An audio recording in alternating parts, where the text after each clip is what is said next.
नमस्कार साथियों, आप सभी का स्वागत है आपकी अपनी क्लास दीप्तिमान क्लासेस पर। आदिकाल की श्रृंखला हम शुरू कर रहे हैं। इसका ये 5वां क्लास है। इसके पहले हम 4 क्लासेस में आदिकाल से ही संबंधित बहुत ही महत्वपूर्ण सवाल देख चुके हैं। ये सवाल आने वाली आगामी परीक्षाएं जो भी कहीं से भी हिंदी साहित्य से संबंधित होंगी आपके लिए लाभदायक सिद्ध होंगी।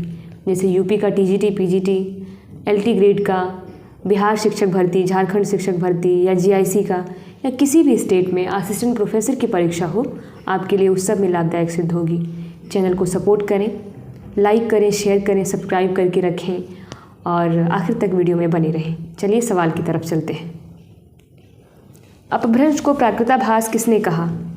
हजारी प्रसाद द्विवेदी, नामवर सिंह, धीरेन्द्र वर्मा या फिर आचार्य रामचंद्र शुक्ल। इसका सही जवाब है आचार्य रामचंद्र शुक्ल। दोहा या दूहा का जिस प्रकार अपभ्रंश भाषा से संबंध है, उसी प्रकार गाथा या गाहा का संबंध किस भाषा से है? पाली, हिंदी, प्राकृत या फिर संस्कृत? सही जवाब है प्राकृत।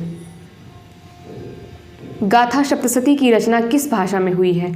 संस्कृत, हिंदी, पाली या फिर प्राकृत? सही जवाब है संस्कृत। एक हाल नामक कवि थे, हाल कवि, जिनकी रचना है गाथा सप्तशती, जो कि संस्कृत भाषा में लिखी गई है। आगे चलते हैं। किस विदेशी विद्वान ने हिंदी व्याकरण सबसे पहले लिखा? बेंजामिन शूल्ज, जोशुआ केटलरे, जॉर्ज ग्रियर्सन या फिर गार्सा द तासी? सही जवाब है दूसरा, जोशुआ केटलरे। विजयपाल रासो के रचयिता कौन है? चंद्रवरदाई, नरपति नाल, जगनिक या फिर नल्ल सिंह? सही जवाब है चौथा, नल्ल सिंह। शाहजहां के प्रवर्तक कौन माने जाते हैं? गोरखनाथ, नागार्जुन, सरहपा या फिर धनपाल? इस सवाल का सही जवाब है तीसरा, सरहपा जो हैं वो शाहजहां के प्रवर्तक माने जाते हैं। सिद्धों में ये सबसे पहले आते हैं। इनका अन्य नाम है सरोज वज्र, राहुल भद्र आदि। 84 सिद्धों में सबसे पहले या सबसे प्रथम सिद्ध कौन से हैं? लुइपा, डोम्भिपा, सरहपा या फिर धनपाल? आपका सही जवाब जो हम पीछे बता चुके हैं, सरहपा। सर्वाधिक चरित काव्य किस साहित्य के अंतर्गत रचे गए? जैन साहित्य, सिद्ध साहित्य, नाथ साहित्य या फिर रासो साहित्य? चरित काव्य का मतलब है किसी राजा या किसी व्यक्ति विशेष पर संबंधित जो काव्य लिखे जाते हैं उन्हें चरित काव्य कहते हैं या चरित प्रधान काव्य कहते हैं। जैन साहित्य में पहला ऑप्शन सही है। जैन साहित्य में सबसे ज़्यादा चरित काव्य लिखे गए हैं। अगले सवाल पर चलते हैं। करकंड चरित के रचनाकार हैं पुष्पदंत, स्वयंभू, कनकामर मुनि या फिर धनपाल? सही ऑप्शन है कनकामर मुनि। भारतीय भाषा में रचने वाले प्रथम इस्लाम धर्मावलंबी कौन हैं? जायसी, अब्दुल रहमान, मुल्ला दाऊद या फिर उस्मान? इस सवाल का सही जवाब है अब्दुल रहमान। पृथ्वीराज रासो को शुकशुकी संवाद में मानने वाले आलोचक कौन हैं? रामचंद्र शुक्ल, हजारी प्रसाद द्विवेदी, धीरेन्द्र वर्मा या फिर राम कुमार वर्मा? इसका सही जवाब है दूसरा, हजारी प्रसाद द्विवेदी। किस हिंदी काव्य में सर्वप्रथम 12 मासा वर्णन का प्रयोग किया गया है? पृथ्वीराज रासो, परमाल रासो, कीर्तिलता या फिर बीसल देव रासो? आपका सही जवाब है बीसल देव रासो, चौथा ऑप्शन। कीर्तिलता व कीर्ति पताका के रचनाकार कौन हैं? भट्ट केदार, विद्यापति, मधुकर कवि या फिर हेमचंद्र? इसका सही जवाब है विद्यापति, जिन्हें कि मैथिल कोकिल भी कहा जाता है। इनकी कीर्तिलता और कीर्ति पताका ये दोनों रचनाएं मैथिली भाषा में लिखी गई हैं। अपनी किस रचना को विद्यापति ने कहानी कहा है? कीर्तिलता, कीर्ति पताका, पदावली या इन सभी को? आपका सही ऑप्शन है कीर्तिलता।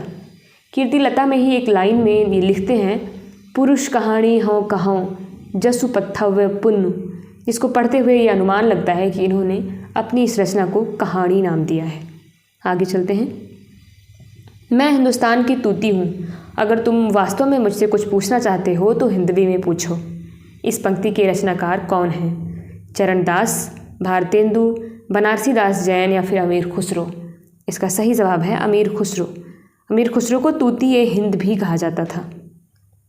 रामचंद्र शुक्ल विरचित हिंदी साहित्य का इतिहास कब प्रकाशित हुआ? 1929, 1945, 1920 या फिर 1918? इसका सही जवाब है 1929।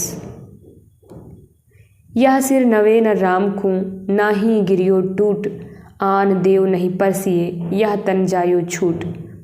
ये पंक्तियाँ किसकी हैं? कबीरदास, चरणदास, तुलसीदास या फिर नानक? इसका सही जवाब है चरणदास। कुटिल केश सुदेश पोह परिचित पिक्कसद, कमलगंध वैसंध हंस गति चलति मंद मद। प्रस्तुत पंक्तियाँ किस कवि की हैं? तुलसीदास, जल्लड़, चंद्रवरदाई या फिर नानक? इसका सही जवाब है चंद्रवरदाई।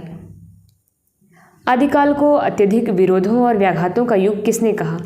रामकुमार वर्मा, हजारी प्रसाद द्विवेदी, अज्ञेय या फिर पंडित रामचंद्र शुक्ल?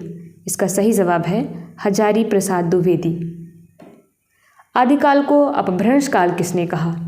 धीरेन्द्र वर्मा, डॉक्टर नगेंद्र, डॉक्टर बच्चन या रामविलास शर्मा? इसका सही जवाब है धीरेन्द्र वर्मा। तो आज की क्लास में बस इतना ही। फिर मिलते हैं किसी और नई वीडियो के साथ। वीडियो में आखिर तक बने रहने के लिए आपका शुक्रिया।